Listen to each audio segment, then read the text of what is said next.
Since KRQE News Channel 13 ran my clip about New Mexico Carlsbad radioactive fallout and called me the C word, I've lost thousands of views on this video and I've been getting threats. When you YouTube New Mexico, you already get all kinds of conspiracy theories about UFOs and aliens. Just this week, a New Mexico man claimed that two lights came out of the sky and forced him off Interstate 40 near Albany. Now, I don't want no problem, mister. I just want to be able to go down to the corner store sometimes to get some Hard Rock candy and chummies for my puppy. Well, at least they never called me a conspiracy theorist. The whip leak has spawned a new wave So the of winds are going to conspiracy. switch and change, and it's going to blow back. Evaporation is going to liberate it. It's going to get into the water, into all your friends. Dope! Now, I'm sure they could have used a worse clip of me, so I'm grateful for that. And conspiracy theorists are posting plenty of videos online claiming the radiation leak near Carlsbad is way worse than the government is letting on. It's going to get into the water, into all your farmland. It's going to be on your children's slides. Dope! But I never started this. The big shots over at KFOR-TV Oklahoma City News Channel 4 did. And they showed a dispersal model of radioactive material disguised as bananas and never flat out debunked it. From the New Mexico Carlsbad accident heading to Oklahoma and claimed it was equal to a banana. And even healthy foods aren't 100% healthy. Most people will get more radiation exposure from eating bananas than they ever will from this New Mexico repository site. Now, to establish some credibility, I had to go to KRQE's site, so I went to Google and found them. I took a quick peek at their Facebook and read their mission statement, because it was everywhere. And then I got a long hot shower. Then it's over to their .com, and I decided to type in a random word like, oh, I don't know, how about Japan? And a couple of stories about the terrible tsunami, but nothing about the 3 melted reactors. So I typed in Fukushima, and to my dismay, nothing showed up. How is that even possible? The biggest nuclear accident in history doesn't even get a mention.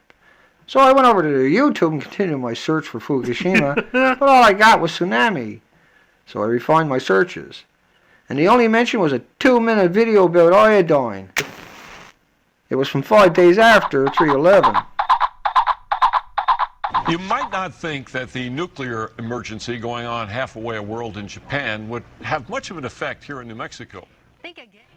Just a constant stream of phone calls about potassium iodide and what forms do we have it in. But is there really anything to worry about? This is all part of how people think that they're protecting themselves by going off and getting KI, but KI being potassium iodide. Unfortunately, it's probably not going to do them any good. Why not? Because here in New Mexico, we're not going to get exposed to any radioiodine. Dr. Gil May has researched radioactive respiratory health for 4 decades in New Mexico. He says this run on iodine is just unnecessary. We need to be able to put risks in perspective, and radiation is just one of the many risks that we suffer by living on planet Earth. Jeff Todd, KRQE News 13. Workers at the stores we visited told us they're having trouble even finding suppliers that haven't sold out of iodine supplements. And experts warn that many iodine pills sold online are fake and potentially harmful. So I watched it 5 times and had a dandelion routine and watched it again. And then it struck me. Why is the scientist giving an interview outside the door? And who is that man with the dark shades and the lab coat on? And why did he say there was no way Fukushima can make it there? Unfortunately, it's probably not going to do them any good. Why not? Because here in New Mexico, we're not going to get exposed to any radioiodine. Never took me long to find him. Here was a man with 80 published studies, an incredible achievement, and the winner of the 2000 Distinguished Scientific Achievement Award. To my shock and horror, I was looking at the gates of hells for beagles and puppies. A factory puppy death camp, if you will, spanning almost 3 decades. In 1974, he put out a paper about americium-241 from the liver and the skeletons of adult baboons. In 1979, he was putting plutonium into dogs and writing papers on it. In 1981, he was singling in on beagle dogs exposed by inhalation to aerosols of plutonium-238. Of the 46 bone tumors, 22 originated in the vertebrae, 12 in the humeri, and 6 in the pelvis. Dr. Gil May has researched radioactive respiratory health for 4 decades in New Mexico. In 1984, he was looking at the lungs of hamsters, rats, and dogs. He's a busy beaver. He liked the Syrian hamsters, the Fisher rats, and the Beagle dogs, and he liked to let them inhale. DOE sent a letter today to people of Eddy and Lee counties saying again that the radiation that got into the air Valentine's Day was likely at very low levels, no more risky than a chest x-ray. Inhale it. And during the first 16 days, most were sacrificed. Gee, I wonder what that means. And there was a slightly greater tumor incident was calculated for rats and dogs than from hamsters on the basis of the dose. WIP scientists say radiation levels are far below some of those in our everyday lives, like from medical x-rays and natural sources. 1984. Now he's singled in on 239, plutonium in the beagles and the effect of the aerosol particle sizes. So he's getting much better. 1987, 239 in dogs. Liking it a lot. Making some monies. So 1,100 days of radiation doses were calculated for lung, liver, skeleton, kidney, spleen. So he's using this to compare it to human. So you got to give the dog cancer, and then they got to dissect the dog. Other tissues received radiation doses also, but at levels 1 to 3 orders of magnitude less than the... Just on and on and on. The first known release of radiation from the underground site on February 14th is very serious, but they insist that the radiation levels detected in and around the plant in the last 10 days are no riskier than a dental x-ray or an airline. One skeptical member of the audience asked how they could be sure of that since not all the samples have been analyzed. So once again, in 1988, he's looking at the lung functions of dogs inhaling radioactive particles. Dr. Gil May has researched radioactive respiratory health for 4 decades in New Mexico. Beagle dogs had signs of restrictive lung disease 1 to 5 years after exposure. Inhalation Toxicology Research Institute. Loveless? Loveless. A little ironic. Beagle dogs had signs of restrictive lung disease 1 to 5 years after exposure of plutonium-239 aerosols. The average onset time of clinical signs of lung injury was 3 years after exposure. These findings indicate that alpha irradiation of the lungs of man could produce restrictive lung disease at long times after initial exposure. At this point, it's unclear exactly how much radiation has been released. Additional sampling is going on. We have employees sequestered in place so that we minimize any potential for airborne inhalation. Underground operations had already been suspended a week and a half ago after a truck caught fire in the underground facility where radioactive waste is housed. 1988, still focusing on beagles. 1989, you guessed it, beagles. 1989, he moved up to curium isotopes, a major byproduct in irradiated nuclear fuel. 1989, they don't say what kind of dog it is, but you would assume it's going to be beagle.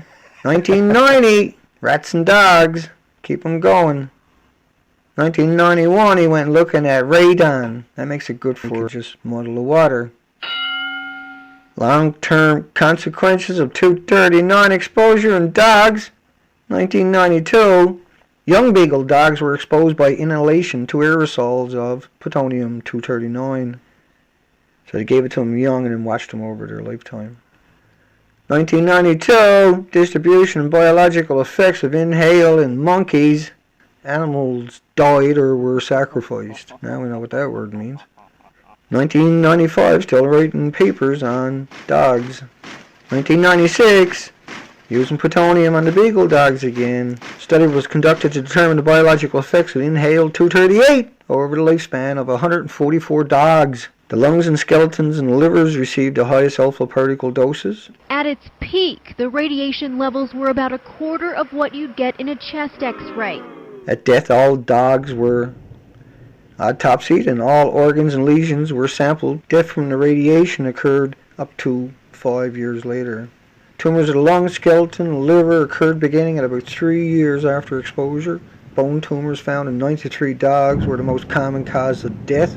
Lung tumors in 46 dogs, liver tumors in 20 dogs. These findings in dogs suggests that similar dose-related biological effects could be expected in humans accidentally exposed to plutonium-238. Now, there are also a lot of reports online saying that Kirtland Air Force Base placed an emergency order for 1,200 radiation suits after the leak, saying that that was the reason. But we called Kirtland today and spoke to a base official who said that's just not true. 1998, carcinogenic risks in dogs that inhale, you guessed it, 238 plutonium.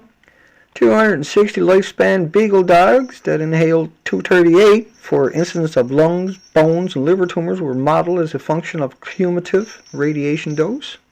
The radiation leak was detected about 2 weeks ago. The Department of Energy says the levels of radiation that escaped the waste isolation pilot plant's underground facility near Carlsbad are relatively small. They say it's about a quarter of what you would get from a chest x-ray. 1999, the effects of inhaled insoluble particles of alpha and beta particle emitting radionuclides were compared in beagle dogs. The initial lung burning and retention of each radionuclide was determined by whole body counting of the emissions. 1999, still doing the alpha and beta emitting radionuclides in doggies.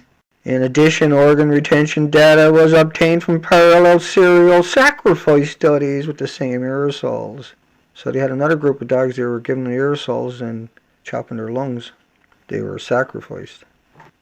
2007, still rocking. 70s flipped over to doing nose swabs for workers.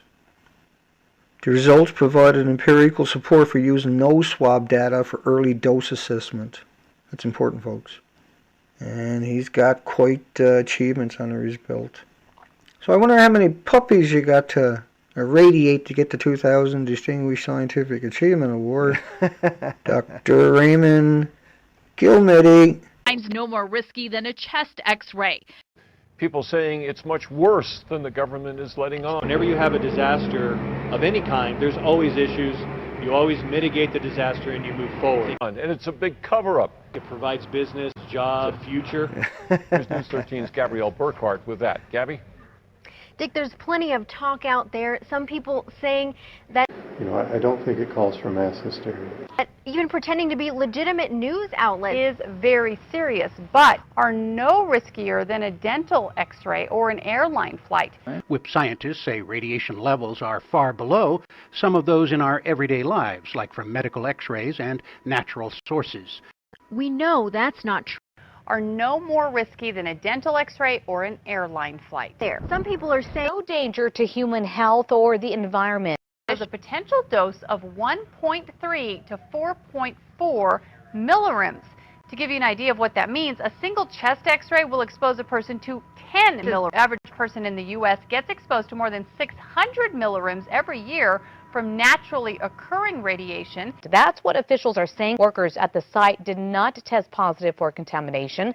13 WIP staff who were working above ground the day of the leak have tested positive for radiation. Okay, Gabby, some of those faux news reports on YouTube and some of the video bloggers also talk about, it shows a big cloud of radiation, supposedly, that is spreading across the country. We will continue to cover the WIP story as it unfolds, and we'll have the latest online constantly at krqe.com. And even healthy foods aren't 100% healthy. Most people will get more radiation exposure from eating bananas than they ever will from this New Mexico repository site.